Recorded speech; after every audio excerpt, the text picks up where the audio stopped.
Good morning, good afternoon, or good evening, Bills Mafia. How's everyone doing whenever you're watching this? It is week 5, and we are 3-1, and we're going against the Pittsburgh Steelers with Kenny Pickett as the quarterback. He's been announced, and he filled in for Mitch at halftime last week against the Jets. And if you're a Bills fan, you already know rookie quarterbacks in the Buffalo Bills, it doesn't go well for the rookie quarterbacks. However, I will say this time, you don't have Trey White, Jordan Poyer, Micah Hyde all out there, but I think it'll still be the same tune for the rookie quarterback. However, this is actually a big game for us. I know, we're 14-point favorites, but Pittsburgh always plays us tough. Mike Tomlin's a great coach, and yeah, they don't have TJ Watt, but they still got a really great defense. So it's going to be hard to score on them.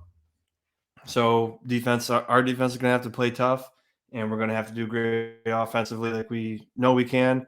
Had a little, last week against the Ravens, didn't have a good first half at all, but picked it up in the second half during the weather. But I'm very confident this week in the Buffalo Bills. Who to watch? Who are we going to watch this week?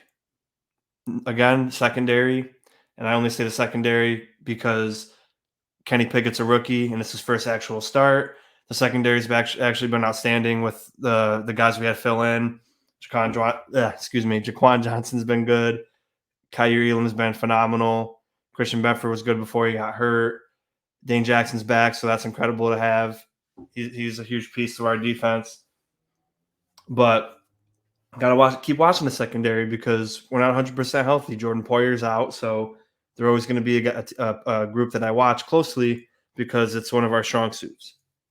The offensive line, more specifically the interior, Roger Saffold, Mitch Morse, and Ryan or Rick Bates, depending on how well you know him.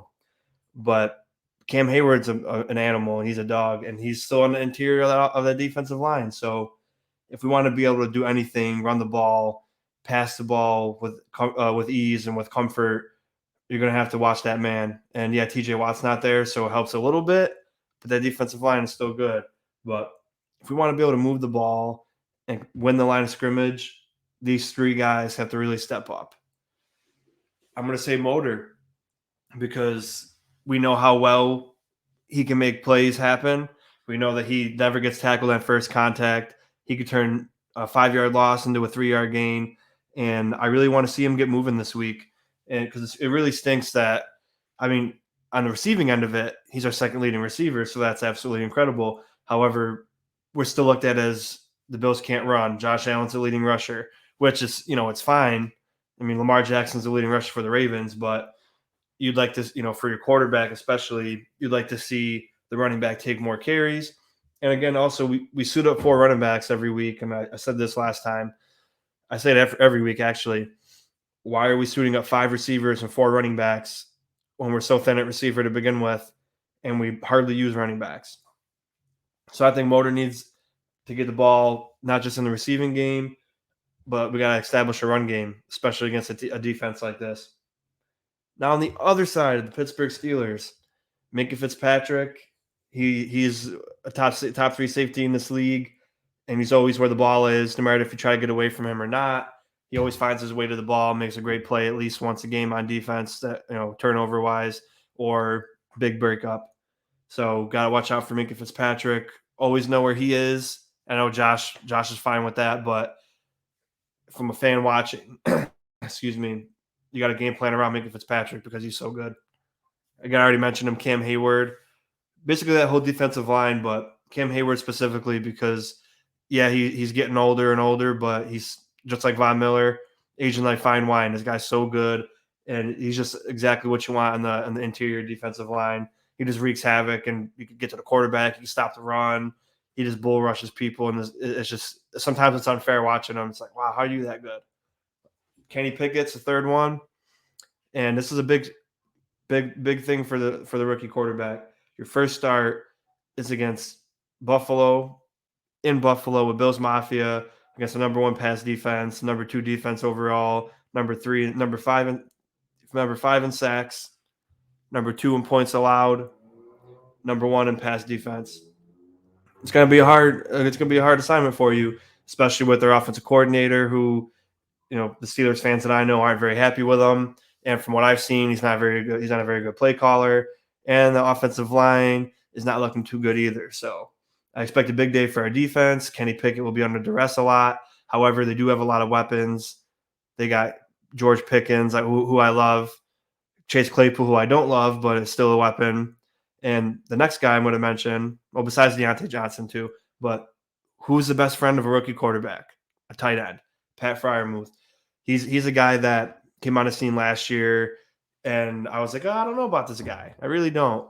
But he's been solid even last year, and he's a reliable target this year.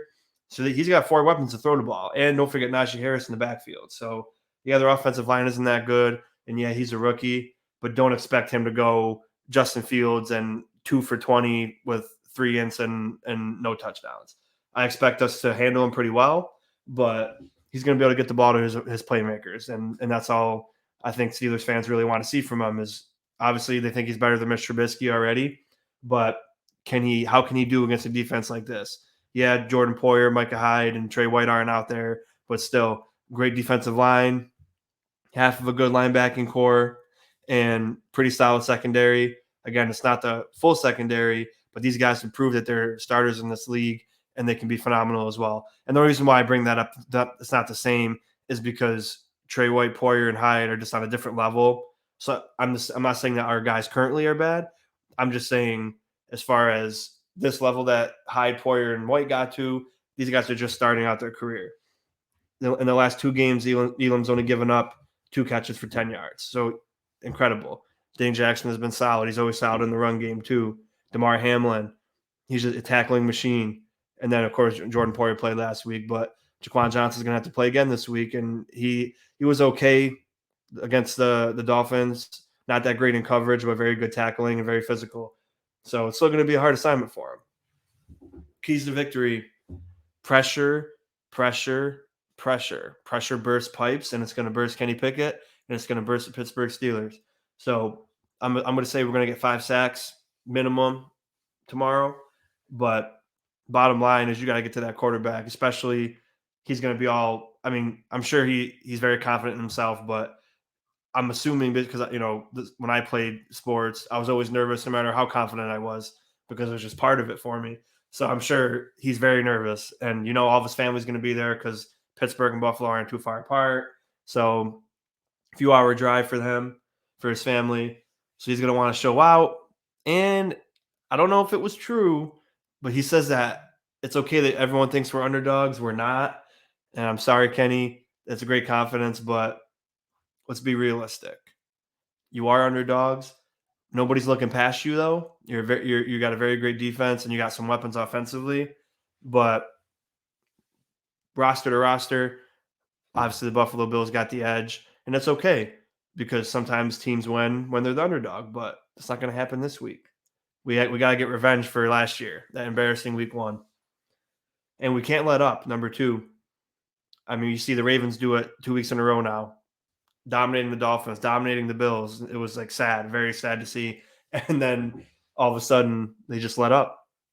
That's not something the Buffalo Bills can afford to do, especially because you want to be a Super Bowl contender. People look at that, keep blowing leads. You got to be able to get a lead, put it away, and that's it. And the Buffalo Bills are going to have to do that this week. No turnovers, last but not least. The Pittsburgh defense is good at forcing turnovers. Don't want to give them more opportunities than they already have. And then when you turn the ball over, obviously, it takes up possession away from us. And then you never know what can happen at that point. Last time we played the Pittsburgh Steelers, we had a few turnovers, and then we ended up losing on a block punt touchdown. So no turnovers because who knows? The Bills can be playing like they did last week. It's a close game when it shouldn't be. And then all of a sudden, turnover happens, and then game over. You never know. So no turnovers, play Buffalo Bills football, and we will come away with a victory. Sorry about I didn't have time to do a film breakdown this week, guys. I know, I really enjoy doing it just because it brings me back to the days when I played, and it was really fun to watch film, even then and even now. However, this was like my busiest week of business since I opened in March. And then with school starting, it was very hard to get the film out. But hopefully next week is different. But I appreciate everyone for tuning in. Let's go Bills. Let's be 4-1. And let's hope the Jets beat the Dolphins so we're back on the top of the AFC East.